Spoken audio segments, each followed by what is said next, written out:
Let's get to our guest here. Let's talk to someone who knows what they're talking about, right?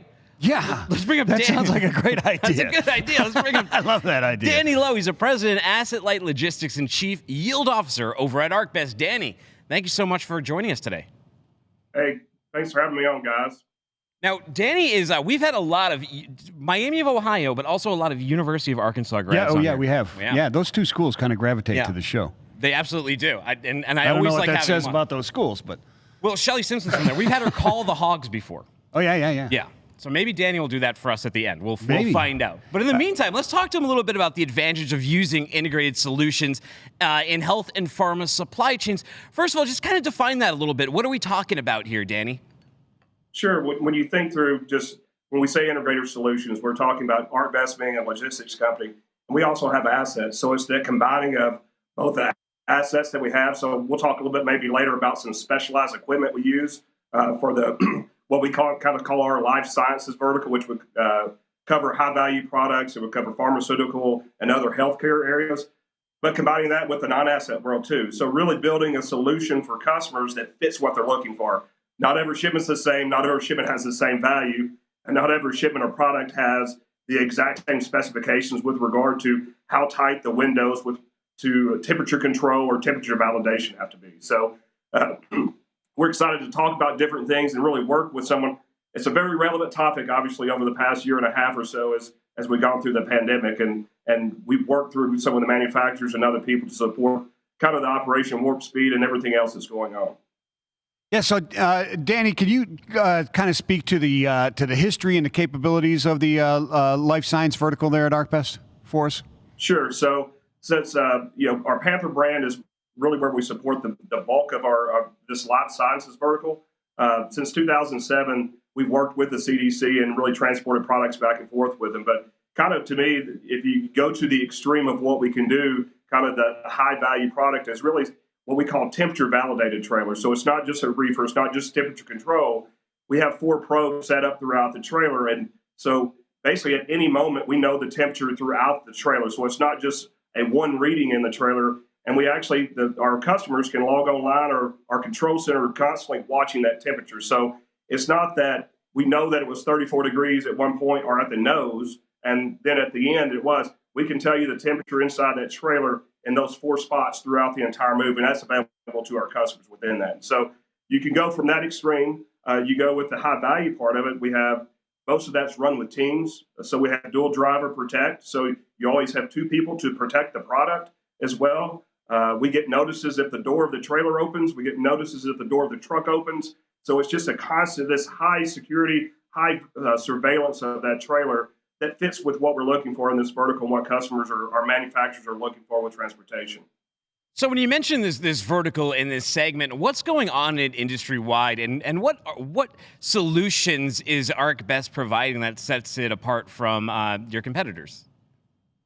So part of that is that the temperature validation, that ability to do that, that's a very high precision type thing, and that sets us apart. But it's really just working with our customers and making sure it's not just the temperature validation, it's making sure we can support them up and down the supply chain. So we haven't actually handled any of the vaccine, but we've handled a lot of shipments to support the distribution of the vaccine. And so it's not just one part, it's really operating up and down to make sure we're supporting our customers and how their supply chain operates. Excellent. So this has been a year of a lot of changes, obviously, Danny, and you guys have been in this space for a number of years, as you've talked about in the health, pharma, life sciences verticals. What do you see the future holding? What are the challenges moving forward as we hopefully come out of this pandemic? Sure.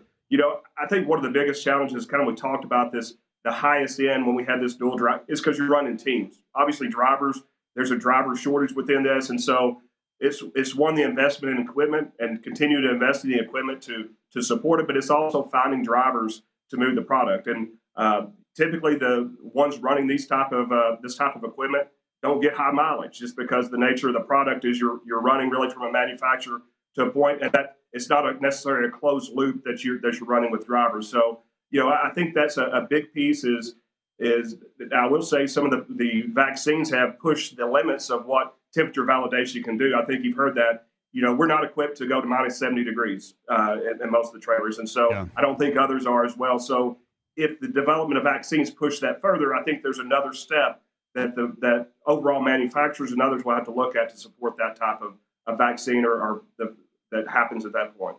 Yeah, you brought up a great point just a minute ago, too, when you were talking about how it's not just about moving the vaccine. As we all saw as retail consumers, it's also about a lot of the PPE. You need the cleaning products, you need the gloves, then you need the medical supply side, all the syringes and all of those things as well. We're hearing about this variant of the coronavirus that's going on. It could be, they're saying the vaccines are holding up, but there could be issues there. If there's another surge, are we going to have demand issues, supply and demand issues like we did last year? Or do you think we're better prepared for it? And do you think ArcBest is better prepared as well? Yeah, I would, it's hard to say overall within that. I think we're better prepared. Are we prepared enough? It kind of depends on how extreme the variant is and what that means within it. But I think with ArcBest, at kind of when the pandemic hit, I think we had a significant portion of our trailers that were, we were tied up with the CDC and moving things around and really supporting them within that. So I think we're prepared for it. But again, I think what this pandemic has told us is no one can predict what the next month is. And so we'll continue to make sure that we are equipped and we're investing and we're ready to support our customers no matter what happens. Excellent. So, Danny, when we talk about the vaccines, everybody's talking about the temperature. You mentioned it just a minute ago. Nobody's prepared to have a trailer that's at minus, at 0 Kelvin or anything like that, right? But it's more than just temperature, right? I mean, when you're moving pharma, life sciences, et cetera, it's the fragility, it's really the chain of custody that it has to be signed off on, et cetera. Can you speak to that a little bit more? Sure, and that's kind of what we talk about. It really fits into a combination of high value. There's two things. One is the integrity of the product, right? So it doesn't mean that if you start and you finish with this temperature that something didn't happen in the middle. So that's the reason we kind of talk about that temperature validation. You have measurements that you can look at all times to make sure the product, it didn't go from 0 degrees to 40 degrees back to 0 at the time of delivery. It was steady throughout the entire move within that. But the other part is kind of that focus on high value product. And again, that's why we talk about the dual driver direct.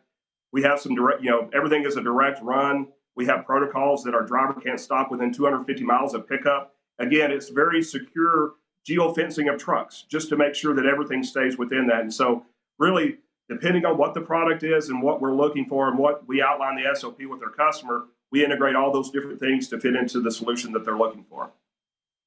Wonderful, wonderful. So people who want to, these segments go so quick, people who want to learn more about what you have to offer, maybe they want to connect with you, they have more questions, they want to network after this event, where should we send them to? Sure. People can go to arcb.com/pharma. And they can look me up on LinkedIn and connect with me there as well, too, and be glad to talk to them about our solutions. And they absolutely should stop by your booth, because I understand if you go by their booth, you get a chance to win one of these beautiful mugs right here as well.